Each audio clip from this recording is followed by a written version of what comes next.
শুভেচ্ছা সবাইকে। শুরু করছি বাংলাদেশ টেলিভিশনের অর্থ শিল্প বাণিজ্য বিষয়ক সাপ্তাহিক আয়োজন এ সময়ের অর্থনীতি। আর অনুষ্ঠান জুড়ে আপনাদের সঙ্গে আছি আমি তানভীর এলিন।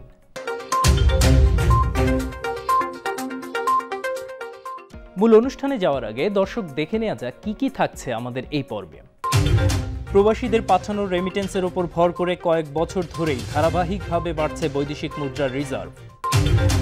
গ্রামীণ অর্থনীতির চাঙ্গাভাব ফিরিয়ে আনার পাশাপাশি পতিত জমির চাষের আওতায় আনতে 438 কোটি টাকার প্রকল্প হাতে নিয়েছে সরকার। মিউচুয়াল ফান্ডে বড় ধরনের বিদেশি বিনিয়োগ আসবে জানালেন বিএসইসির চেয়ারম্যান অধ্যাপক ডক্টর শিবলি রুবায়তুল ইসলাম। এবং থাকছে পুঁজিবাজারের বিশ্লেষণ সহ অর্থনীতির নানা খোঁজ খবর।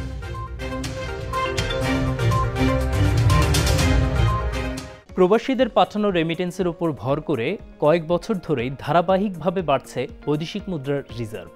বাংলাদেশ ব্যাংকের তথ্য মতে প্রবাসীদের পাঠানো অর্থ এবং কম আমদানির পাশাপাশি বিদেশি ঋণ সহায়তা বৃদ্ধি রিজার্ভে ভূমিকা রাখছে।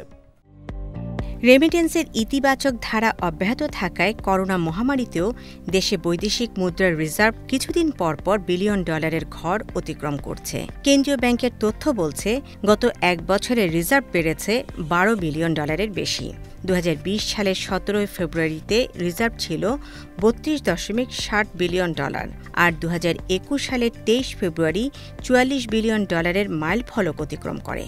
এই রিজার্ভ দিয়ে দেশের প্রায় এক বছরের আমদানি ব্যয় নির্বাহ করা সম্ভব। গভর্নমেন্টের 2% প্রণোদনা, ব্যাংকগুলো তাদের এই রেমিটেন্স আহরণের ক্ষেত্রে তারা খুব যথেষ্ট শ্রম দিয়েছে, সচেতনতা দেখিয়েছে।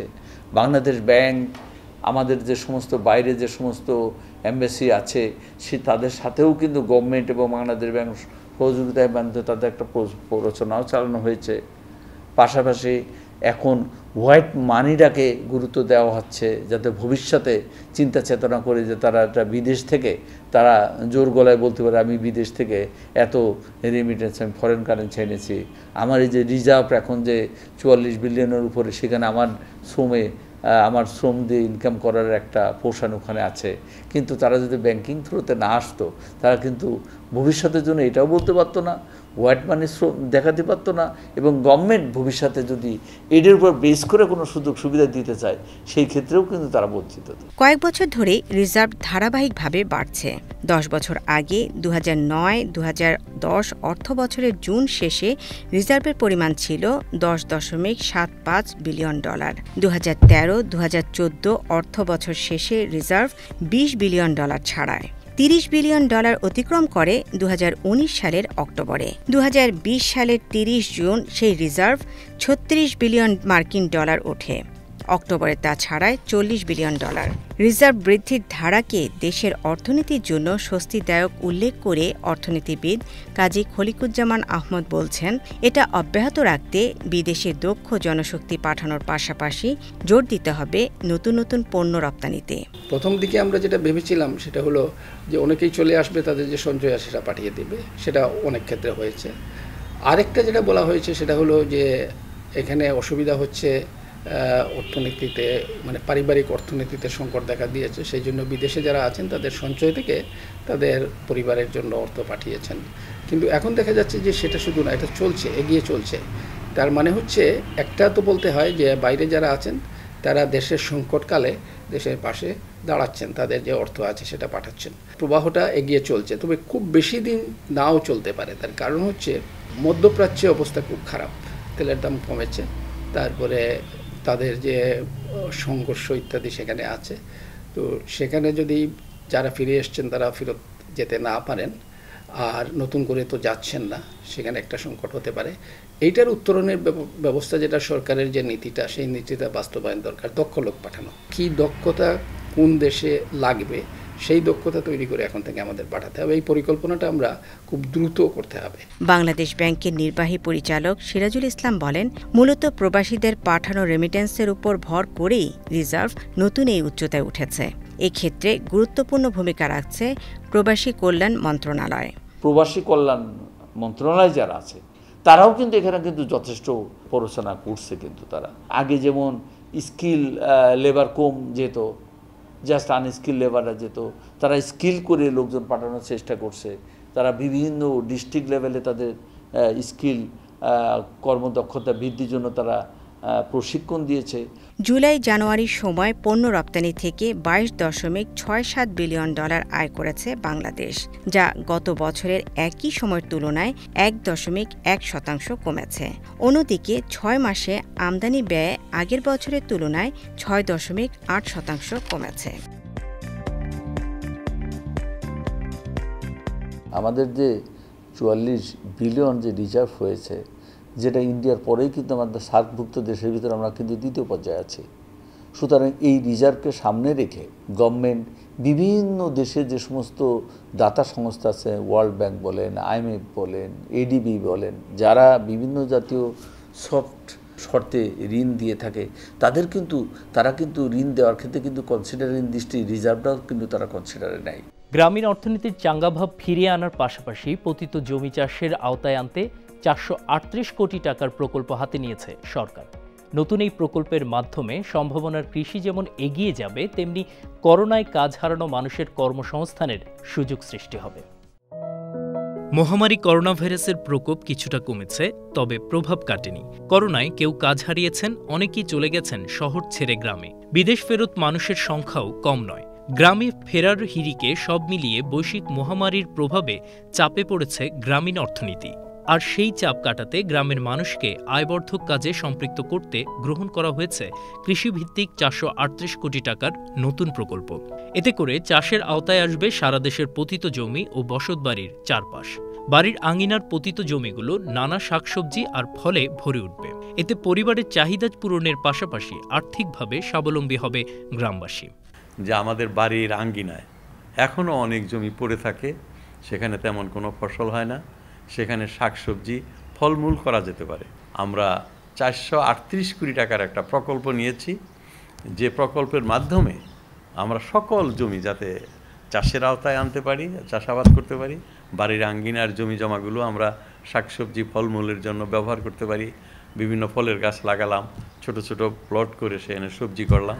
এতে করে নিজেদের বাড়ির প্রয়োজনীয় খাদ্য চাহিদাও মিটবে, শাকসবজির চাহিদা মিটবে, সাথে সাথে পাড়া প্রতিবেশীকেও উদ্বৃত্তটা দেওয়া যাবে। কৃষি মন্ত্রণালয়ের তথ্য অনুযায়ী হাওর ও পাহাড়ের কিছু অংশ ছাড়া সারা দেশে বর্তমানে পতিত ও অনাবাদি কিন্তু আবাদ হতে পারে এমন জমির পরিমাণ 4,55,668 হেক্টর।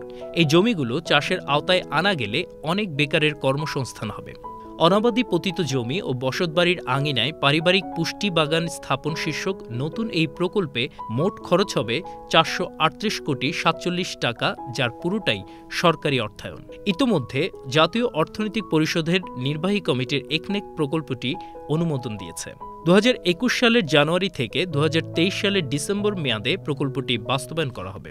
এই প্রকল্পটা আমরা নিয়েছি, এর মাধ্যমে সারা দেশেই চাষিদেরকে আমরা বিভিন্ন প্রযুক্তি, তার সাথে বীজ, সার, সেচের ব্যবস্থা এগুলো দিয়ে সহযোগিতা করব। আমরা বাংলাদেশকে পুষ্টি জাতীয় খাবারে স্বয়ংসম্পূর্ণ করতে চাই। শাকসবজি ফলমূল কিন্তু পুষ্টিতে একটা বিরাট ভূমিকা রাখে। আমরা যদি শাকসবজি এবং ফলমূলের উৎপাদন বাড়াতে পারি, সেটি আমাদের পুষ্টিতে একটা বিরাট অবদান রাখবে এবং আমাদের যে জাতির কাছে প্রতিশ্রুতি, সেটাও আমরা বাস্তবায়ন করতে পারব। এই প্রকল্পের আওতায় সারা দেশে 5,17,920টি বিভিন্ন প্রদর্শনী খামার স্থাপন করা হবে। প্রতি ইউনিয়নের 32টি প্রদর্শনী খামার হবে। এছাড়াও প্রকল্পের অধীনে প্রতি বাগানিকে 5,000 টাকার উপকরণ দেয়া হবে। করোনায় কাজ হারানো মানুষগুলোর সরকারের এমন উদ্যোগে যেমন কর্মসংস্থানের নতুন পথ খুঁজে পাচ্ছেন, ঠিক তেমনি গ্রামের মানুষের পুষ্টি চাহিদা অনেকাংশে পূরণ হবে। করোনার এই মহামারীতে দেশীয় এয়ারলাইন্সগুলোর ভরসা হয়ে দাঁড়িয়েছে অভ্যন্তরীণ রুট। করোনার কারণে আন্তর্জাতিক রুটের অচলাবস্থা দূর না হলেও অভ্যন্তরীণ রুটে প্রতিনিয়ত বাড়ছে যাত্রী সংখ্যা। আর যাত্রীদের কথা মাথায় রেখে অভ্যন্তরীণ রুটেও কানেক্টিং ফ্লাইট পরিচালনার কথা ভাবছে দেশীয় এয়ারলাইন্সগুলো। গত বছরের শুরুতেই করোনা সংক্রমণে মার্চ থেকে মে পর্যন্ত বন্ধ ছিল সব ধরনের উড়োজাহাজ চলাচল। জুন থেকে কোনো মতে জোড়াতালি শিডিউলে শুরু হয় উড়োজাহাজ চলাচল। 5 মাসের মাথায় আগস্টের শেষ দিকে সরব হয় আকাশপথ। তবে অক্টোবরের পর পরিস্থিতি কিছুটা উন্নতি হলেও করোনার দ্বিতীয় ঢেউ দেশি এয়ারলাইন্সগুলোর সামনে নিয়ে আসে নতুন সংকট। এমন পরিস্থিতিতে অভ্যন্তরীণ রুটেই ভরসা রাখছে দেশীয় এয়ারলাইন্সগুলো। হাঁটি হাঁটি পা করেছে। জুন থেকে শুরু হলো, ফ্লাইট একটু একটু বাড়লো, জুন থেকে জুলাই আসলো, জুলাই থেকে অগাস্ট, সেপ্টেম্বর, অক্টোবরের দিকে এসে কিন্তু অনেকাংশেই স্বাভাবিক হয়ে আসছে ডোমেস্টিক ফ্লাইটের। আমি যদি যাত্রী সংখ্যা বলি, ক্যাপাসিটি বাড়া বলি, তা আমরা শুরু থেকেই চেষ্টা করেছি যাত্রীদের উৎসাহ দিয়ে ফেরত না আসার জন্য। ওইটার কারণে আমাদেরকে অনেক কম্প্রোমাইজ করতে হয়েছে। আমরা যাত্রীর প্রথম দিকে বলি, যাত্রী সংখ্যার সেরকম ডিমান্ড না থাকার পরেও আমরা ফ্লাইট চালিয়েছি, অল্প যাত্রী নিয়েও ফ্লাইট চালিয়েছি, ইভেন লেস দেন 50%, 40%, 30% ক্যাপাসিটি দিয়েও ফ্লাইট চালিয়েছি, যেন লোকজন সাহস রাখে। করোনা শুরুর সময় যাত্রীরা আকাশ ভ্রমণের ক্ষেত্রে যে আস্থাহীনতার মুখে পড়েছিলেন সে পরিস্থিতি এখন নেই বললেই চলে। সকল স্বাস্থ্যবিধি মেনে দেশীয় এয়ারলাইন্সগুলো ফ্লাইট পরিচালনা করায় নতুন বছরে কিছুটা স্বস্তিতে রয়েছে এভিয়েশন ব্যবসা। বর্তমান সময় আমি বলবো এটা ডে বাই ডে আমরা কাটিয়ে ওঠার চেষ্টা করছি। বিশেষ করে গত জুন মাস থেকে যখন আমাদের ডোমেস্টিক ফ্লাইটগুলো শুরু হয়েছে, আমাদের সিভিল এভিয়েশন অথরিটি প্লাস আমাদের যে স্বাস্থ্য অধিদপ্তরের যে বেশ কিছু নির্দেশনা ছিল স্বাস্থ্যগত, তো প্রত্যেকটা নির্দেশনা যেমন আমরা পরিপালন করার চেষ্টা করেছি, অ্যাজ ওয়েল এজ প্যাসেঞ্জারও এটা মেনটেন করেছে এবং ডে বাই ডে এভিয়েশনমুখী হয়েছে। আমি বলবো যে তখনকার প্রেক্ষাপটে বর্তমানে নভেম্বর এবং ডিসেম্বর মাসে প্যাসেঞ্জার আমি বলবো যে মোর দেন 80% প্যাসেঞ্জার এখন বিভিন্ন সেক্টরে আমরা ফ্লাই করছে। অভ্যন্তরীণ ও আন্তর্জাতিক মিলে শতাধিক ফ্লাইট প্রতিদিন হযরত শাহজালাল আন্তর্জাতিক বিমানবন্দরে উঠানামা করছে, যার মধ্যে প্রায় ৮০% অভ্যন্তরীণ রুটের ফ্লাইট। সিলেটে কিন্তু ইতিমধ্যেই রাত দিন কাজ করে আমরা করোনার মধ্যেই আমাদের সিলেট উসমানী বিমানবন্দর, যেটা আমরা ফ্লাইট চালু করেছি, আমাদের কক্সবাজার বিমানবন্দর, মাননীয় প্রধানমন্ত্রী অনেক স্বপ্ন কক্সবাজারকে নিয়ে, সেইখানে রিভার রিক্লিমেশনের মাধ্যমে রানওয়ে আরও বাড়ানো হবে, আরও ১৭০০ ফিট। এর বাইরেও আমাদের বরিশাল এয়ারপোর্ট, সেখানেও রানওয়ে বৃদ্ধি করা, সাথে সাথে আপনার টার্মিনাল নির্মাণ করা, সেই কাজও আমরা হাত দিতে চলেছি। দেশের প্রত্যেকটা বিমানবন্দরে নতুন নতুন বিমান সংযোজন প্লাস বিমানবন্দরগুলো আধুনিকায়ন করা, যাতে বিশ্বের যে কোনো প্রান্ত থেকে মানুষ আসে, দেশি হোক বিদেশি হোক, বাংলাদেশের যে একটা উন্নয়ন তার সাথে সামঞ্জস্য রেখে আমাদের এভিয়েশন সেক্টর বলেন, আমাদের পর্যটন শিল্প বলেন, সমস্ত কিছুই যাতে সাথে সাথে তাল মিলিয়ে সামনের দিকে অগ্রসর হতে পারে, সেই লক্ষ্যকে সামনে রেখে আমাদের মন্ত্রণালয় কাজ করে চলেছে। আন্তর্জাতিক রুট স্বাভাবিক হওয়ার অপেক্ষায় না থেকে ব্যবসা টিকিয়ে রাখতে অভ্যন্তরীণ রুটের প্রতি নজর দিচ্ছে দেশীয় এয়ারলাইন্সগুলো। এক্ষেত্রে যাত্রীদের সুবিধার কথা মাথায় রেখে ঢাকাকে হাব না ভেবে Sylhet to Cox's Bazar, Barishal to Chittagong, Rajshahi to Jessore এমন অভ্যন্তরীণ ফ্লাইট পরিচালনার কথা ভাবছে এয়ারলাইন্সগুলো। এক্ষেত্রে অভ্যন্তরীণ বিমানবন্দরগুলোতে রিফুয়েলিং ব্যবস্থা নিশ্চিত করা জরুরি বলেও মনে করেন তারা। ভালো ডিমান্ড আছে সিলেট থেকে চিটাগং কক্সবাজার ডিমান্ড আছে, সিলেট কক্সবাজার ডিমান্ড আছে, যশোর চিটাগং ডিমান্ড আছে, সৈয়দপুর যশোর, সৈয়দপুর চিটাগং ডিমান্ড আছে। আমাদের বিবেচনায় আছে, আমরা এটা আমাদের অনেক দিনেরই চিন্তাভাবনা আছে, আমরা কিছু সার্কেল ফ্লাইট করব। প্যাসেঞ্জারদের আসলে এখানে ট্যাক্সেশনের, ডাবল ট্যাক্সেশনের যে ব্যাপারগুলো আছে সেটা থেকে কিছু পরিত্রাণ পাওয়া এবং ফেয়ারের এবং সময় দুটো কি আসলে এখানে আমি বলবো যে সার্ভিসের মধ্যে চলে আসা। মানুষের জীবনমান বাড়ায় দেশীয় আকাশপথে প্রতিনিয়ত বাড়ছে যাত্রী সংখ্যা। 2012-13 সালে হযরত শাহজালাল বিমানবন্দর থেকে অভ্যন্তরীণ রুটে যাত্রী ছিলেন 6.5 লাখ। 2015 সালে তা হয় 9.25 লাখ। 2017 সালে যাত্রী বেড়ে হয় 12.5 লাখ, আর 2019 সালে তা বেড়ে হয় 18,21,000। এই হিসেবে দেখা গেছে অভ্যন্তরীণ রুটে 6 বছরে যাত্রী বেড়েছে 3 গুণেরও বেশি।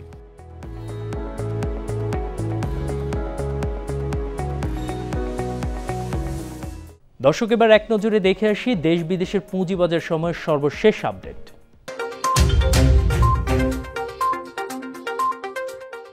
শুরুতেই জানাচ্ছি ঢাকা স্টক এক্সচেঞ্জের আপডেট। গত 2 সপ্তাহ সূচকটি ঊর্ধ্বমুখী প্রবণতায় থাকলেও এ সপ্তাহে সূচকটি কিছুটা নিম্নমুখী প্রবণতা দিয়ে সপ্তাহের লেনদেন শুরু করে।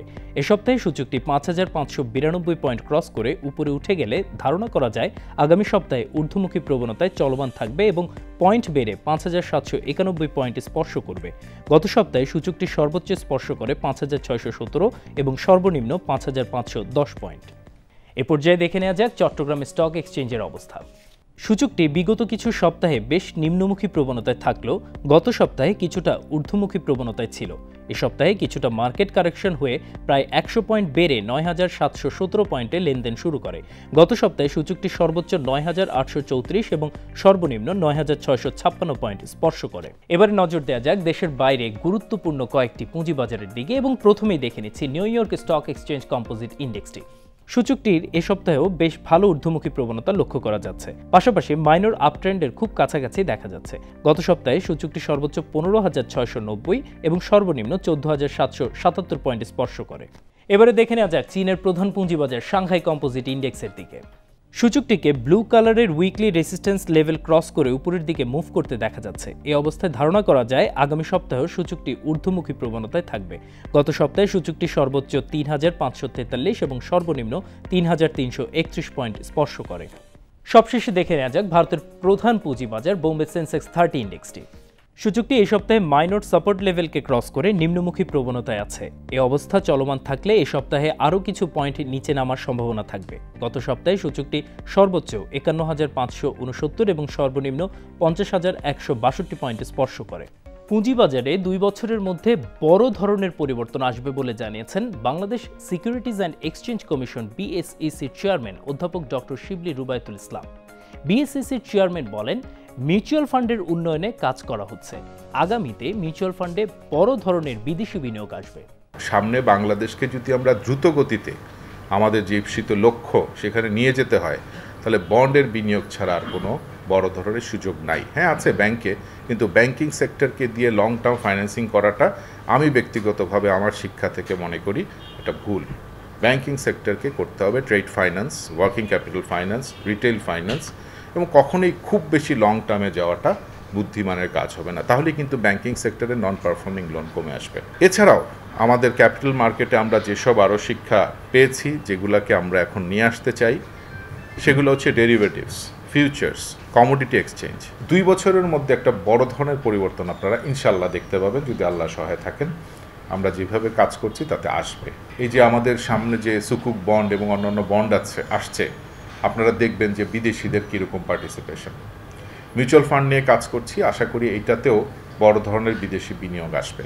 ক্রেডিট সুইস, ওয়ার্ল্ডের one of the largest investment bank, বাংলাদেশের রোড শো করছে 15ই জুন সুইজারল্যান্ডের জুরিকে, এবং সেইখানে আমরা যাচ্ছি ইনশাল্লাহ। দর্শক, এবার দেখে আসি এই সপ্তাহের বৈদেশিক মুদ্রার বিনিময় হার ও স্বর্ণবাজার।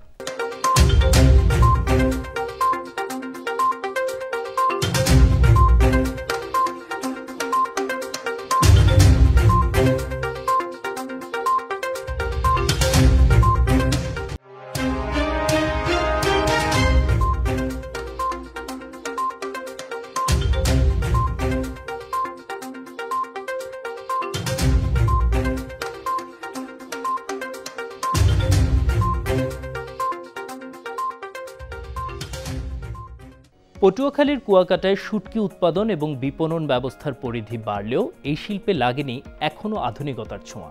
শুটকি উৎপাদনের জন্য স্থায়ী জায়গা না থাকা সহ বিনিয়োগের অভাবকেই প্রধান অন্তরায় মনে করছেন স্থানীয় উদ্যোক্তারা। কুয়াকাটা সমুদ্র সৈকতে সারি সারি এসব শুটকির মাচায় বছরে 5 থেকে 6 মাস শুটকি উৎপাদন করা হয়। এই সময়ে লইট্টা, ফাইসা, ছুরি, পোমা, রূপচাঁদা, ইলিশ থেকে শুরু করে বিভিন্ন প্রজাতির চিংড়ির শুটকি উৎপাদন করা হয়।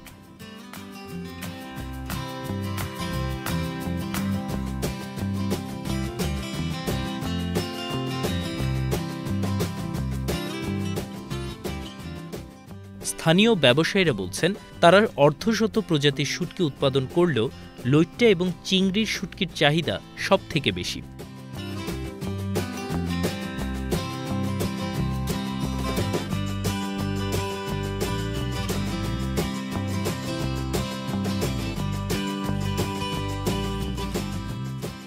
এখানে নির্দিষ্ট কয়েক মাস শুটকি উৎপাদন করা হলেও কুয়াকাটার শতাধিক শুটকির দোকানে সারা বছরই চলে বেচা বিক্রি। এর বাহিরে বিভিন্ন জেলাতেও এখানকার শুটকির বাড়তি চাহিদা রয়েছে। তবে স্থায়ী কোনো জায়গা না থাকায় এখনও সনাতন পদ্ধতিতেই বাধ্য হয়ে শুটকি উৎপাদন করতে হয়।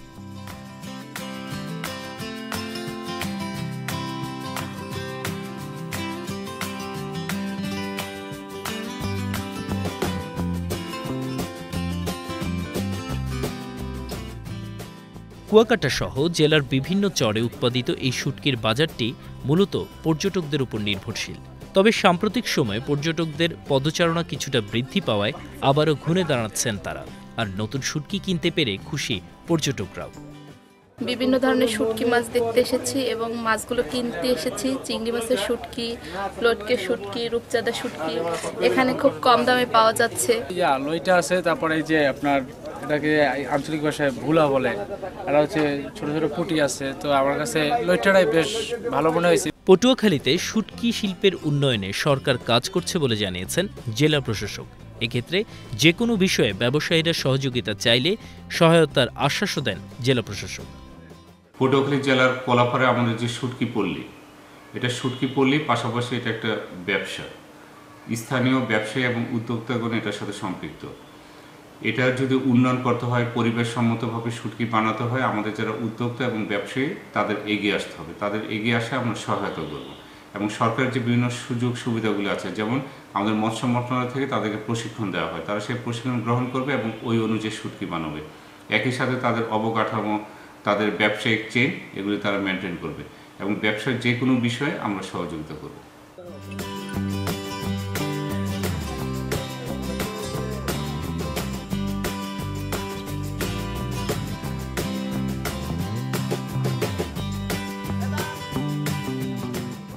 দর্শক, এবারে এক নজরে দেখে আসি অর্থনীতির আরও কিছু খোঁজ খবর।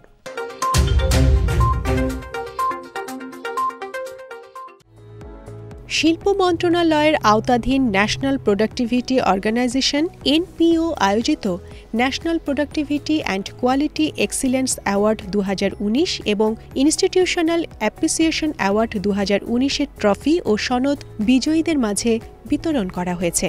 অনুষ্ঠানে শিল্পমন্ত্রী নুরুল মজিদ মাহমুদ হুমায়ুন বলেছেন, সরকারের রূপকল্পগুলো সাফল্যের সাথে অর্জন করতে উৎপাদনশীলতা বৃদ্ধির কোনো বিকল্প নেই। শিল্প সচিব KM আলী আজমের সভাপতিত্বে অনুষ্ঠানে উপস্থিত ছিলেন শিল্প প্রতিমন্ত্রী কামাল আহমেদ মজুমদার ও FBCCI এর সভাপতি শেখ ফজলে ফাহিম।